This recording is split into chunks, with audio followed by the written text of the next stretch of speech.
Good evening, Toastmaster Nagendra, fellow Toastmasters, and guests of the evening.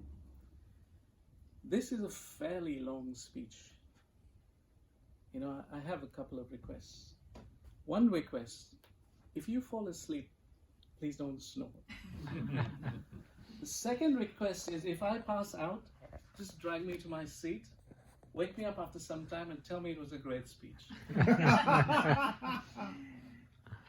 I want to talk to us about potential today. What does it mean to discover and fulfill potential?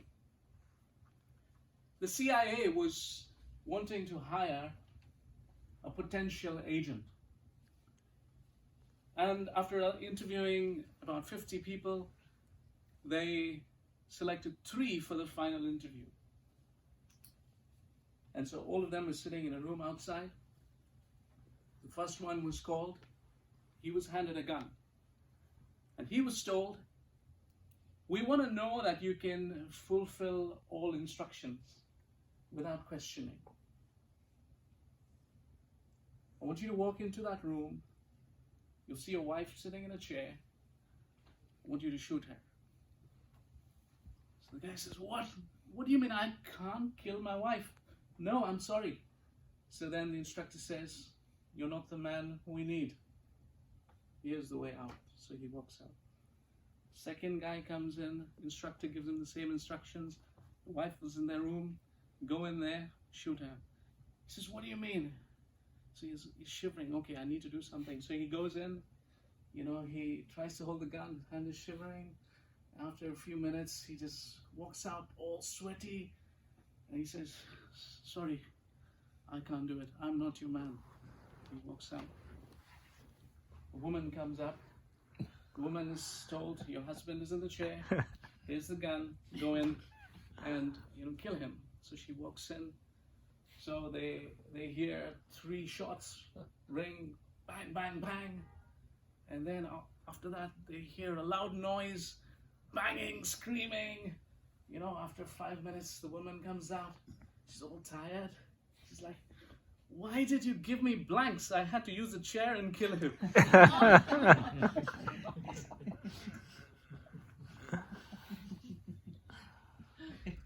Potential. What do you think is the wealthiest place in the planet? The wealthiest place? America. Okay. Well, Miles Monroe, a motivational speaker, an author, an entrepreneur, said the wealthiest place on the planet are not the diamond or gold mines of South Africa or the oil wealth of Saudi Arabia. He said the wealthiest place on the planet is the graveyard in your town. The graveyard? He says, yeah. That's the place where you have songs that were never sung, paintings that never found their place on a canvas, books that were never written, people who somehow died with their potential. He says the graveyard is the wealthiest place because some of these people who have been buried there never realized who they are, never realized what gifts they had, and never took the step to fulfilling their potential. I saw a TV series last week. The series was called Delhi Crime. It's a Netflix series. Anyone seen it? I think I have seen that too. Delhi Crime. It's a very interesting take on a police officer in Delhi, a lady officer, who solves a crime. She finds the people who are responsible.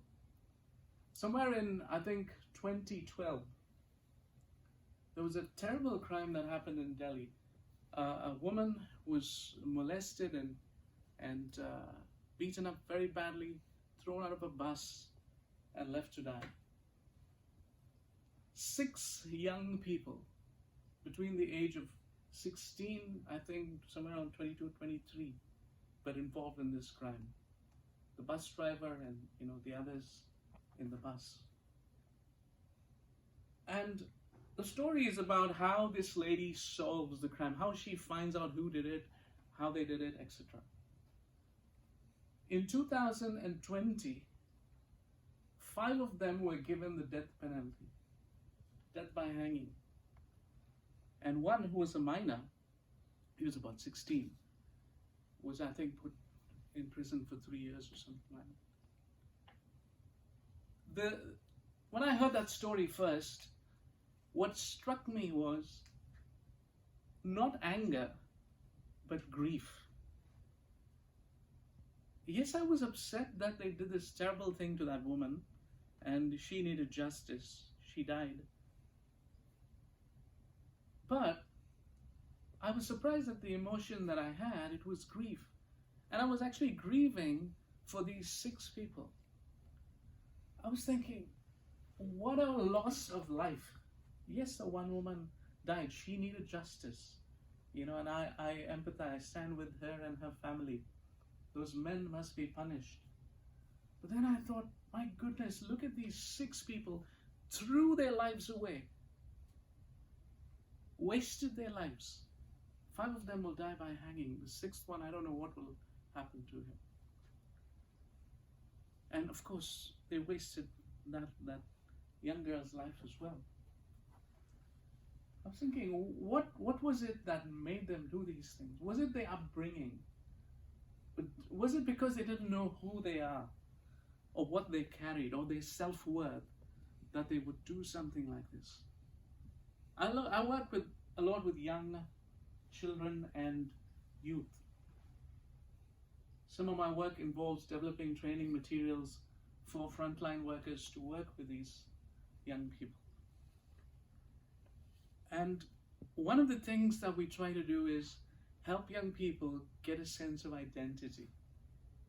Realize how important they are, how special they are, and that they are made for a purpose, and they can finish and accomplish a purpose. After years of doing this, last year I decided, here I am writing curriculum and all that. Somebody else is actually doing the job. Okay, I need to do something myself. So what I did is I enrolled with a local community organization called Community Link. So they have a program where you can become a youth mentor. So my job was I'll be paired up with one young person, and who's out of school or have problem with drugs, or usually they're between 12 to 16 or so. And my job is to just be a friend, just be with them, spend time, talk to them, and maybe take them out somewhere. And so I was asked to do that for about between 2 and 4 hours a week. And I had an opportunity over a year to do with 2 young boys. Great people. But they come from really difficult, broken circumstances.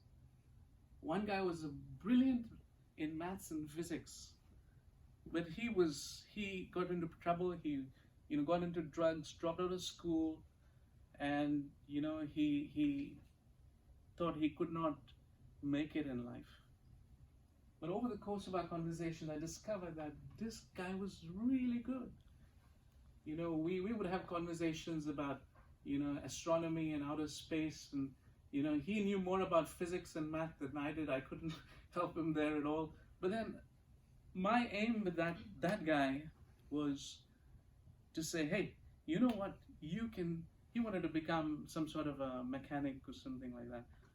You can be a great mechanic one day. That was the only thing I decided I will do with him. I will tell him, or I will, in the course of our interactions, I will tell him that he can be a great mechanic one day.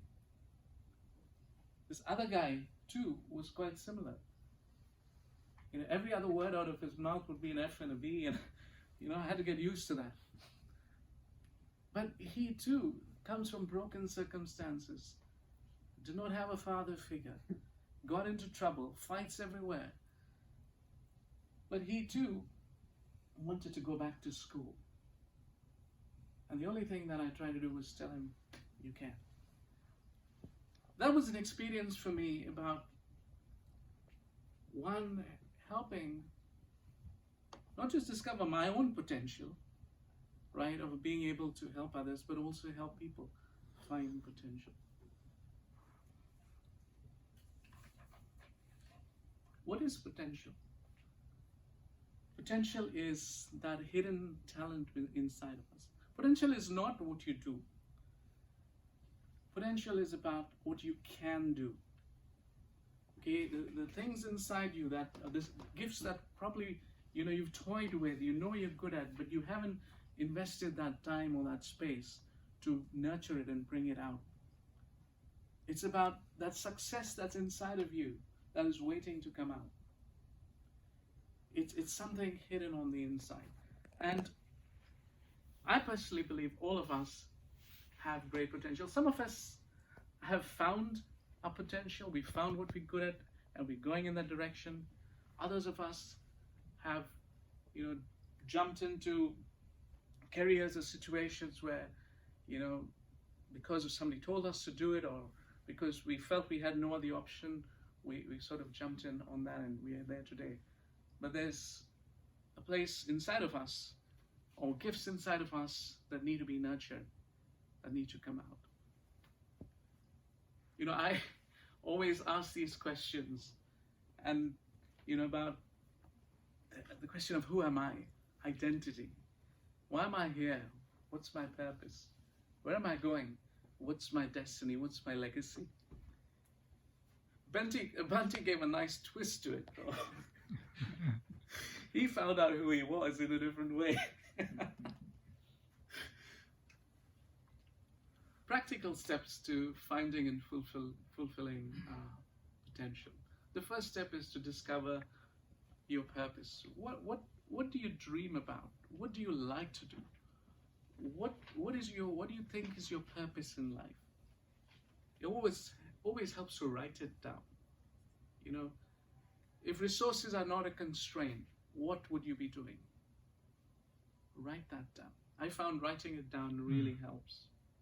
John Maxwell said, if you want to reach your goals and fulfill your potential, become intentional about personal growth. Number 2 is invest some time in your personal growth. Take some time off every 6 months. Put some money in a book or in a training program or something. Invest in yourself so that you can go towards the potential or the purpose that you have. 3, stepping out of the comfort zone. We all like to be in our comfort zones. I dreaded meeting these young people. Believe me, it was scary. And I was like, okay, this guy, I read his case history, he has a drug problem, and the previous person said he was not friendly at all, and he was using all language, and how can I connect? I was scared of connecting with a young person. But I said, no, if I'm expecting others to do it, then I should be doing it. Right? Step out of become uncomfortable. It's okay to be uncomfortable. Stepping out of your comfort zone. Taking failure in a stride. John Maxwell, in his book titled Failing Forward, he says, welcome failure. It's okay to fail. It's okay to do something, mess it up. But the important thing is get up and move on.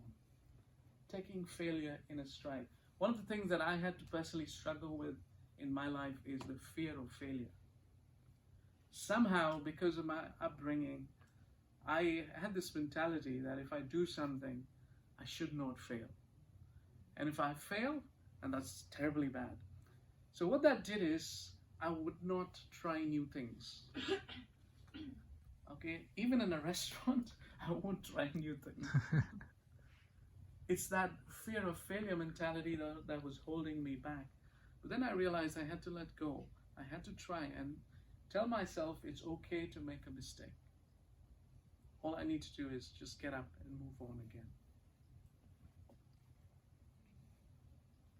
Building a support network of people who can help you. Who are those people around you who can actually help you, who you can be yourself with, who can speak to you and guide you. I found that it's very helpful to have that support network. For me, it's friends. For me, it's also Toastmasters, because, whether I like it or not, Joe Betts is going to evaluate me. He's going to give me some good feedback. I'm going to also hear some encouragement, right? And so having that network really helps us to move towards our, purpose and fulfilling our potential. And lastly, managing our time. How do you spend your time? It's very important that we protect our time and invest it in things that will help us to move towards our potential. Extremely important. I want to move to the second part of my speech. It's about helping others fulfill their potential. It's one thing for you to fulfill your own potential, but it's another thing to invest time in others. And that's why I like Toastmasters, because both happen here. On one hand, we build our own skills in how we communicate, how we become leaders. But on the other, we also have the opportunity to help somebody else, to help another person. I think I've told this joke before. Sherlock Holmes and Watson. Have you heard of Sherlock Holmes, Dr. Sherlock Holmes? Sherlock Holmes was mentoring Dr. Watson. He's this great detective, right? He was mentoring Dr. Watson. And so he takes him on a camp. They both go into the forest. It's a 2-day camp. Pitch a tent, have some dinner, finish a bottle of wine. Now Sherlock Holmes is mentoring Watson how to become a good detective, right? Middle of the night, Sherlock Holmes digs Watson and says, "Hey Watson, look up, what do you see?" Watson looks up, he sees the stars, and then he wants to impress Sherlock Holmes. And so Watson says, astronomically, there are billions of stars in the sky and planets. Astrologically, Saturn is in Leo. Horologically, it's about 3:15 at night. Meteorologically, tomorrow you can expect some great weather. Theologically, God created the heavens and the earth.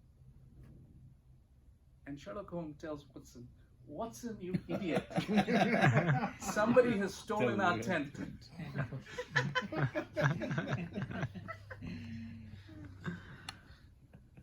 Why did I say that? Mentoring. Helping others fulfill their potential. 3 E's to help others fulfill their potential, and I close with that. The first E is engage. Make time to engage with others, because engaging with others provides them a safe space to be able to connect with you. Second, equip others. Position yourself. We need to position ourselves to equip others, and I'm still learning this. How can I better equip someone with something that I have learned? Because when we do that, we also are growing simultaneously. I don't know if you've noticed that. When you equip somebody else, you yourself get equipped too. Third, encourage. Encouragement really helps people grow. Engage, equip, and encourage. In closing, Anne Frank said, "Everyone has inside of him a piece of good news. The good news is that you don't know how great you can be, how much you can love, and what you can accomplish, and what your potential is." Let's help each other on this journey in fulfilling our potential and becoming all that we can be. Thank you.